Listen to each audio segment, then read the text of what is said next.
new world.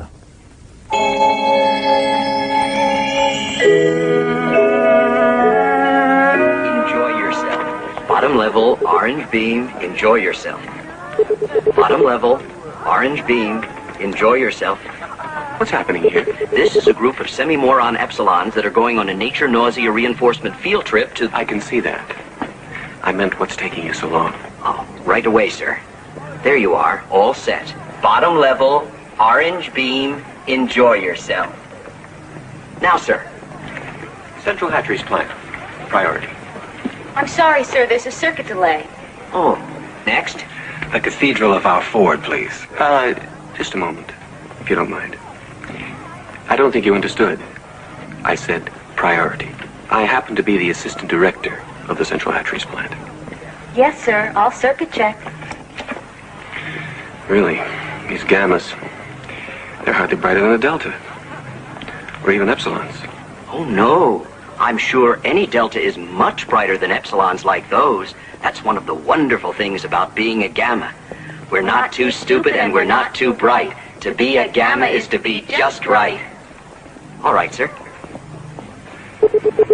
Central Hatcheries, red beam, first level. All right, sir. The Cathedral of our Ford, please. The Cathedral of our Ford, first level, blue beam.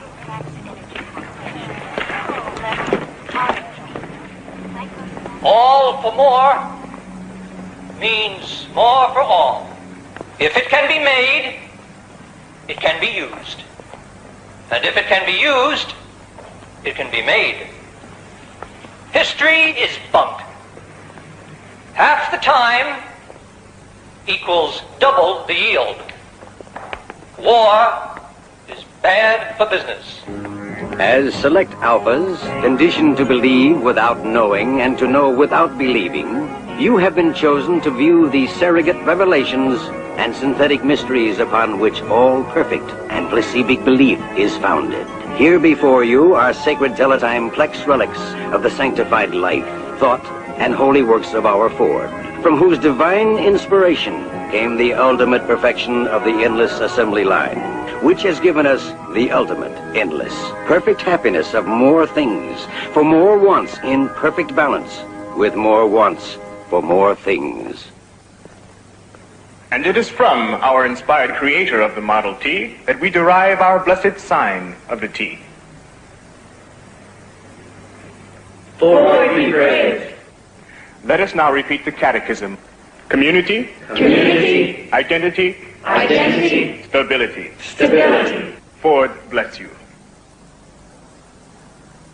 I am Mustafa Mond, Assistant Controller to her Ford chip, Nixona Bic, Western World Controller, and I have been assigned to show you certain selected histobunk highlights from the past. But everything is perfect now, and everything will always be perfect. So what does it matter what things were like when it wasn't perfect? Excellent point, but quite misguided. Exposing future stability monitors, such as yourself, to the imperfection of the past is, of course, part of the perfection of the present. Centuries ago, in primitive times, before the dawn of civilization, there were things that would be inconceivable to us today. Such things as poverty. Although there was actually land and food in abundance, some starved, because unlike our perfect society, they were unable or unwilling to balance population to consumption. Sometimes too much of one, or too little of the other. The result? Disease. And rather than eradicate the sources of disease as we have done, the superstitious primitives continue to rely upon a quite useless class of technicians called doctors. Violence, which the ancients actually appear to have enjoyed and reveled in. While we have been perfectly conditioned to want only what we have, and to have only what we want, and are, therefore, always happy, the uncivilized ancients were prey to destructive emotions, such as ambition, hate, and love, which, of course, always led to violence, which in turn, naturally, led only to more violence, and senility, while we remain at the prime metabolic age of 35 to ensure a maximum level of useful consumption until painless death from chemostimulation between the ages of 80 and 90, the people of the past lacked the knowledge of how to stay young, even though they apparently valued youth so highly that they actually indulged in superstitious self-mutilation. As seminarians who will one day take your places in synthoculture stability centers, you must face these histobunk facts, unpleasant and even revolting as they sometimes are. Eating the actual flesh of animals, and even filthy things from the ground, and sometimes refusing to engage with more than one individual of the opposite sex, and even collecting into groups called families, a pervasively immoral concept of pre-civilized times.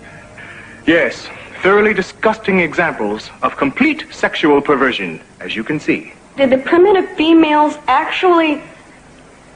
Yes. Primitive females gave viviparous birth to young. Like animals? Yes, physiologically, exactly like animals. I understand your reactions. Perhaps we should take a brief soma break.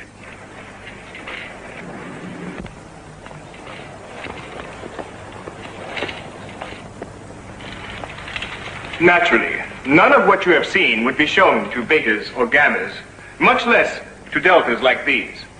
But each of you is an alpha. You weren't mass-produced in computer-cloned Bakanovsky batches. And you are all supremely happy, supremely content. But then, that is truly the perfection of our civilization. Everyone is adjusted. Everyone has been conditioned to want to do the work he has to do. And thus, everyone is perfectly happy, perfectly content.